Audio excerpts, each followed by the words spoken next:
Hai anak hebat, ketemu lagi dengan Ibu Yuli. Assalamualaikum warahmatullahi wabarakatuh. Selamat pagi anak-anak. Hari ini kita akan belajar tentang tema 1, yaitu selamatkan makhluk hidup. Nah anak-anak, sebelum kita memulai pembelajaran hari ini, alangkah baiknya kita berdoa terlebih dahulu agar semua ilmu yang kita dapat bisa bermanfaat bagi kita, orang lain, dan keluarga, dan semoga kita selalu diberi keselamatan. Nah anak-anak, sebelum mengawali pembelajaran ini, Ibu akan menampilkan sebuah gambar, kemudian amatilah gambar tersebut dan kalian lihat apa yang ada dalam pikiran kalian tentang gambar yang Ibu berikan. Coba kalian lihat, ada berbagai macam tumbuhan, hewan, dan aktivitas manusia. Anak-anak hebat, tahukah kalian apa saja manfaat tumbuhan bagi manusia? Manfaat tumbuhan bagi manusia adalah 1. Sebagai sumber tenaga, contohnya padi, singkong, dan jagung. 2. Sebagai sumber vitamin, contohnya sayur-sayuran dan buah-buahan. 3. Sebagai sumber oksigen, yaitu untuk bernapas. 4. Sebagai pengikat air tanah, dan 5. sebagai peneduh dan memperindah bumi. Nah, sekarang kita akan belajar bagaimana jagung berkembang biak. Jagung merupakan salah satu tanaman yang dijadikan bahan pokok di berbagai negara. Salah satunya adalah Indonesia. Di Indonesia, penduduk Pulau Madura menjadikan jagung sebagai makanan pokoknya. Jagung merupakan salah satu tanaman penghasil karbohidrat yang sangat diperlukan oleh tubuh kita. Anak-anak, tulislah masing-masing ide pokok paragraf dalam bentuk diagram di buku tulis kalian. Tumbuhan jagung berkembang biak dengan buah. Nah, anak-anak, perhatikan gambar bagian-bagian bunga di bawah ini ya. Ibu akan perlihatkan gambarnya. Pada tumbuhan jagung, tepung sari pada bunga jagung akan terbang terbawa oleh angin. Maka tepung sari sebagian akan jatuh ke kepala putik yang terletak di bagian bawah bunga pada jagung yang lain. Ketika itulah terjadi pembuahan. Perkembangan yang seperti inilah yang dinamakan perkembangan generatif. Perkembangan generatif atau secara kawin akan terjadi melalui proses penyerbukan dan pembuahan. Perkembangan generatif diawali dengan penyerbukan.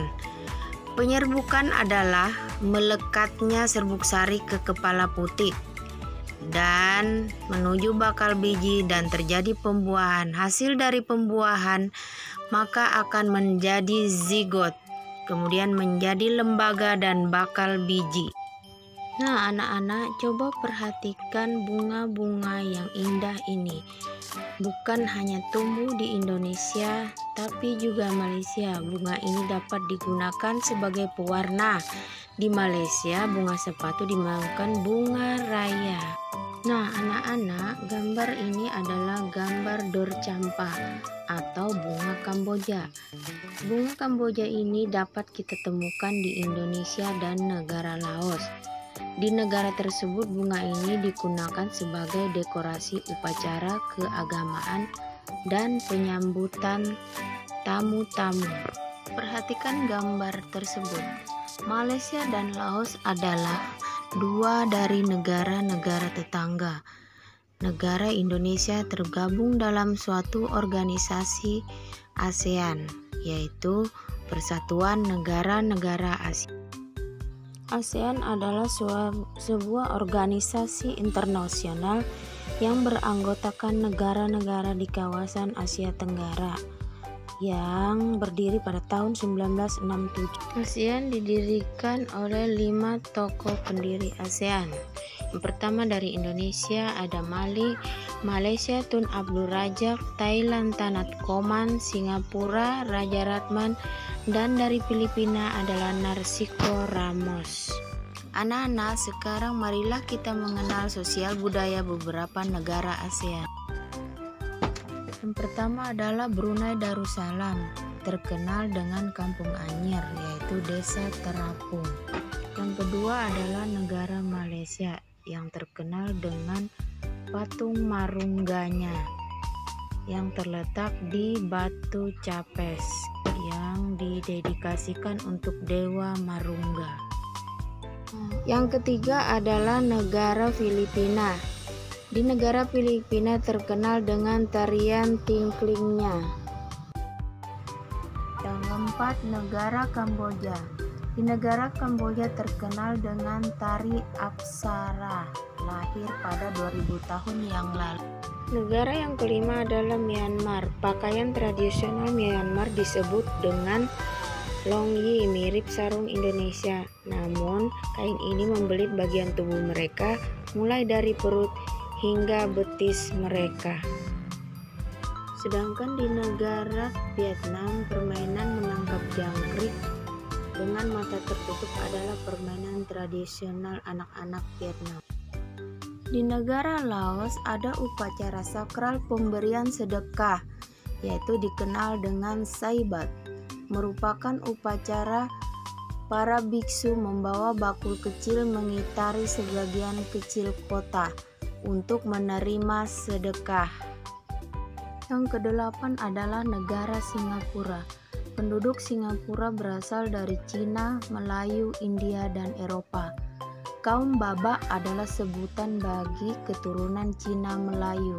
Singapura memiliki 4 bahasa resmi, yaitu Melayu, Mandarin, Inggris, dan Tamil.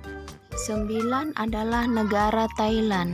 Terakhir adalah Indonesia. Indonesia merupakan negara luas wilayah terbesar di Asia Tenggara. Itulah beberapa sosial budaya dari negara-negara ASEAN. Nah, sekarang tugas anak-anak adalah cari 2 negara yang mempunyai persamaan sosial budaya. Nah, sampai di sini dulu perjumpaan kita, dan kita akan lanjut pada pembelajaran berikutnya. Assalamualaikum warahmatullahi wabarakatuh.